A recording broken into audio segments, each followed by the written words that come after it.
So no big secret here that illegal vacation rentals are thriving in Honolulu. There are laws in place. So why has the city not gone after the short-term rental platforms themselves? Honolulu Civil Beat's Ben Angarone looked into this and is joining us now live. Good morning to you, Ben. Morning, Grace. Thanks for having me. Absolutely. Let's start off with the fact of what the problem is so far, because this has been ongoing for years. How ineffective has the city been so far? Yeah, it's a great question. So the problem, like you mentioned, has been going on for years. The city started really trying to regulate this in 2019 in this post-Airbnb world. And in the last few years, the city has issued about $90 million in fines, but only collected about 2% of that. And so one of the big strategies that other places have done, like New York City and Santa Monica, to great effect, is going after the platforms themselves, rather than focusing on the individual operators.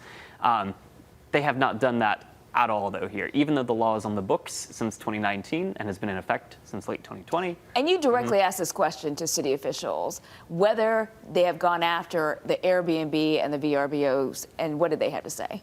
Correct, yeah. They said they have not gone after them. They said they do not require the registrations of these platforms. It's written in the law. They don't require the monthly reports from these platforms as written in the law. And the reason they said is because they want to work with the platforms rather than against them. Could you figure out what they meant by that? What do they mean by what they want to work with these platforms? Great question. Yeah. The sort of thinking there is, if I'm a city investigator looking for these illegal listings, it's kind of hard to comb through all of these platforms looking for them. And so you kind of need the help from the platforms in some sort of way.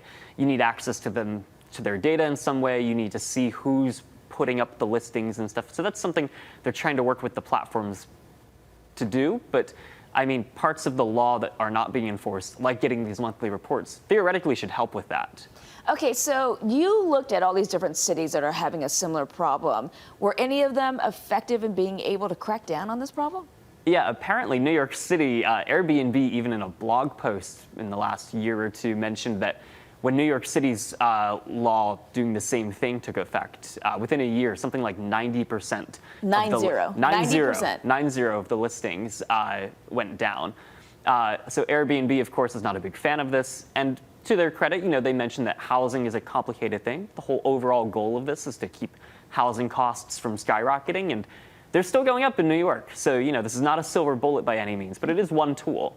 All right, so we'll be watching in the future to see where this goes. But you should read the full article. You can find that at civilb.org, or you can text 66866 to get more about this. I want to thank Ben for being here live to talk about this. Thanks, Grace. This was fun. All right, I'm glad you had fun, Ben. All right, we'll be right back.